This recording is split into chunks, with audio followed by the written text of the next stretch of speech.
ಟಿ24 ಕನ್ನಡ ನ್ಯೂಸ್ಗೆ ಸ್ವಾಗತ.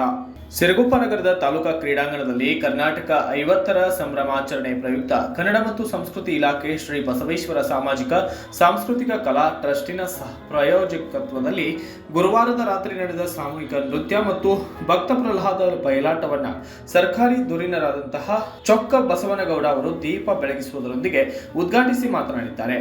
ದೊಡ್ಡಾಟ ಬಯಲಾಟವೆಂದೇ ಕರೆಯುವ ಸಾಂಸ್ಕೃತಿಕ ಬಯಲು ನಾಟಕಗಳು ಅಂದಿನ ದಿನಗಳಲ್ಲಿ ಮನೋರಂಜನೆಯನ್ನ ನೀಡುತ್ತಿದ್ದವು. ಅಲ್ಲದೆ ವಿದ್ಯಾಭ್ಯಾಸವಿಲ್ಲದ ಜನರ ಮನದಲ್ಲಿ ಸಾಮಾಜಿಕ ನ್ಯಾಯ, ಹಿರಿಯರ ಆದರ್ಶಗಳು, ನೈತಿಕ ಪಾಠಗಳ ಬೀಜವನ್ನ ಬಿತ್ತುತ್ತಿದ್ದವು.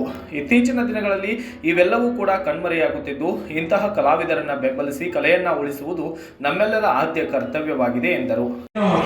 ಇಂತಹ ಒಂದು ಕಾರ್ಯಕ್ರಮಗಳನ್ನು ನಮ್ಮ ವಿಶ್ವನಾಥ ಏನೆಯಲ್ಲ, ಆ ವಿಶ್ವನಾಥ ಇವತ್ತು ಎಲ್ಲ ಹಳ್ಳಿಗಳಲ್ಲಿ ಒಂದು ಕಾರ್ಯಕ್ರಮ ಅಂದ್ಕೊಂಡಿದ್ದಾನೆ. ನಾವು ತಮ್ಮೂರಾಗಲೇ ಒಂದು ಇವತ್ತು ಈ ಕಾರ್ಯಕ್ರಮಕ್ಕೆ ನಾವು ಬಂದಿರ್ತಕ್ಕಂಥದ್ದು ಒಂದು ಕಾರ್ಯಕ್ರಮ, ಅವ್ರಿಗೆ ನಾವು ತುಂಬ ಧನ್ಯವಾದ ಅನ್ನಿಸ್ತಾ ಇದ್ದೀವಿ. ಅವರು ಮೊದಲು 4 ಗಂಟೆ ಅಂತ ಹೇಳಿದೆ, ಆದರೆ ಹಳ್ಳಿಗಳಲ್ಲಿ ಈ ಸಮಯ ನಡೀತಿದ್ದೆ. ಆದರೆ ಪಟ್ಟಣದಲ್ಲಿ 5 ಗಂಟೆಗೆ ಚಾಲು ಮಾಡಬೇಕು, 7:30 ಗಂಟೆ ಚಾಲು ಮಾಡಬೇಕು. ಯಾಕಂದರೆ ಈ ಜನರು ಭಾಳ ಹೊತ್ತು ಇರೋದಿಲ್ಲ, ತಮ್ಮ ಮನೆಗೆ ಕೇಳಿರ್ತಕ್ಕಂಥದ್ದು. ಯಾವತ್ತೂ ನಾವು ಪಟ್ಟಣದಲ್ಲಿ ಇರ್ತಕ್ಕಂಥ ಒಂದು ಕಾರ್ಯಕ್ರಮ 9 ಗಂಟೆಗೆ ಮುಗಿಸ್ತಕ್ಕಂಥದ್ದು.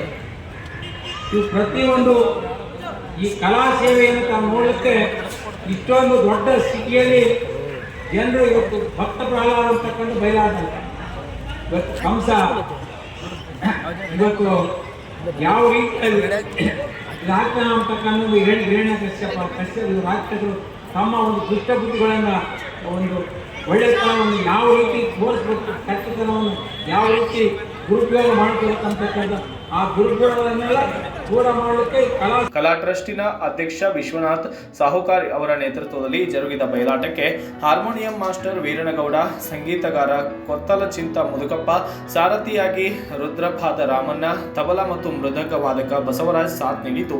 ಇದೇ ವೇಳೆ ಹಿರಿಯ ವಕೀಲರಾದ ಜಿ ಶಿವರುದ್ರಗೌಡ, ನಿವೃತ್ತ ಪ್ರಾಂಶುಪಾಲ ಅಚ್ಯುತ ಕುಮಾರ್, ಉಪನ್ಯಾಸಕರಾದ ಪಂಪಾಪತಿ, ಟಿಎಚ್ಒ ಡಾಕ್ಟರ್ ಈರಣ್ಣ, ಪಾತ್ರಧಾರಿಗಳು ಮತ್ತು ಕಲಾಭಿಮಾನಿಗಳು, ಸಾರ್ವಜನಿಕರು ಹಾಜರಿದ್ದರು. ತಾಜಾ ಸುದ್ದಿಗಾಗಿ ಟಿವಿ24 ನ್ಯೂಸ್ಗೆ ಸಬ್ಸ್ಕ್ರೈಬ್ ಮಾಡಿ ಮತ್ತು ಬೆಲ್ ಐಕಾನ್ ಒತ್ತಿ ತಪ್ಪದೇ ಲಿಂಕ್ ಶೇರ್ ಮಾಡಿ.